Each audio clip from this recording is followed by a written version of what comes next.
In the spring of 1921, Tulsa, Oklahoma, was a divided city.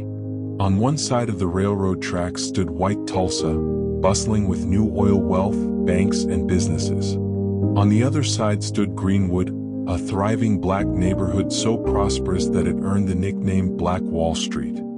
Greenwood was a community of doctors, lawyers, teachers, entrepreneurs, and families who had built success despite living in an era of segregation and discrimination. Here, black residents owned movie theaters, restaurants, barbershops, and hotels.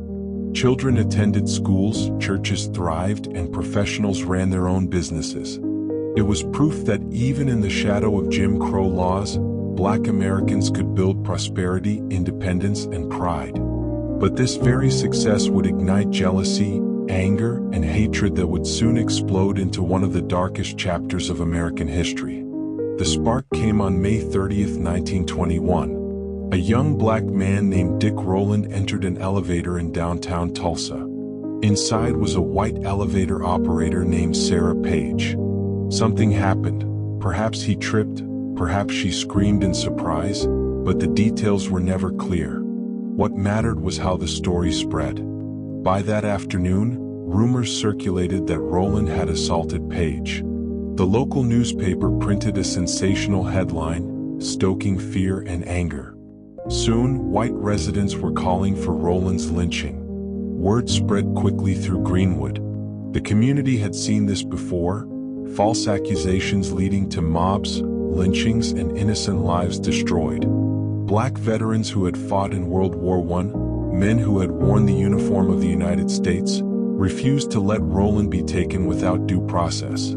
They gathered weapons and marched to the courthouse where Rowland was being held, determined to protect him. At the courthouse, a tense standoff began. Hundreds of white men had gathered, many armed, demanding Rowland be turned over. When the black veterans arrived, the crowd grew even more hostile.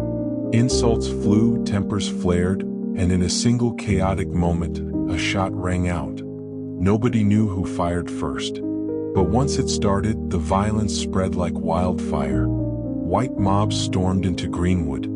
They looted businesses, smashed windows, and set fire to homes. Black residents tried to defend their neighborhood, but they were outnumbered and outgunned. The violence escalated beyond belief. White rioters used machine guns. Airplanes circled above, dropping incendiary devices onto the community below. Tulsa became one of the only cities in American history where civilians were bombed from the air. For hours, Greenwood burned. Families fled as their homes were swallowed by flames.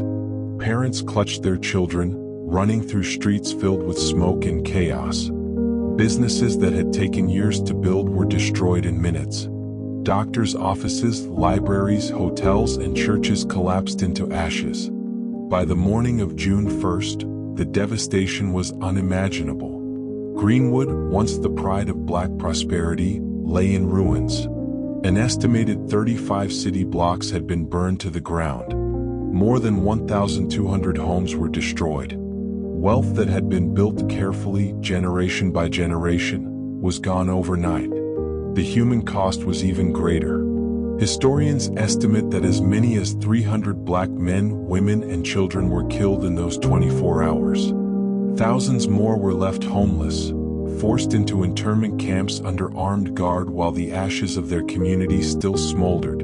Survivors recalled the haunting silence after the violence, streets littered with bodies, buildings reduced to blackened shells, and the feeling that the world they had built had been erased. And yet, in the aftermath, the injustice did not end. Insurance companies refused to pay claims for destroyed homes and businesses, citing riot clauses. The city of Tulsa made no effort to compensate victims. For decades, the massacre was covered up, ignored in textbooks, and omitted from official histories. Survivors were silenced, forced to live with memories of terror while the wider world acted as if it had never happened. But the memory could not be erased. In the face of destruction, many in Greenwood rebuilt. They reopened businesses, repaired homes, and tried to restore their community. The scars, though, remained. Generational wealth that had been destroyed in a single night could never be fully recovered.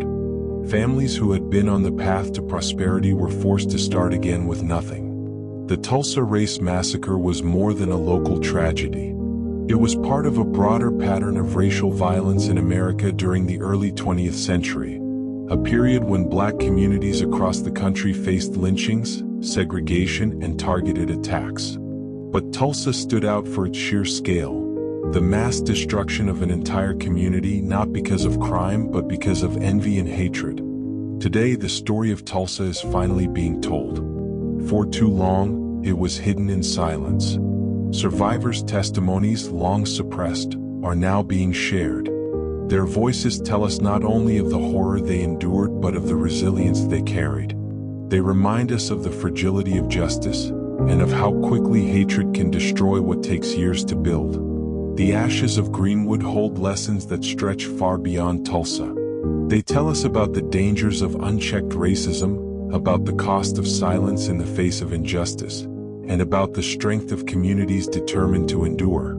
The Tulsa Race Massacre was an attempt to erase a people's progress, but the memory of Black Wall Street endures as a symbol of both tragedy and resilience.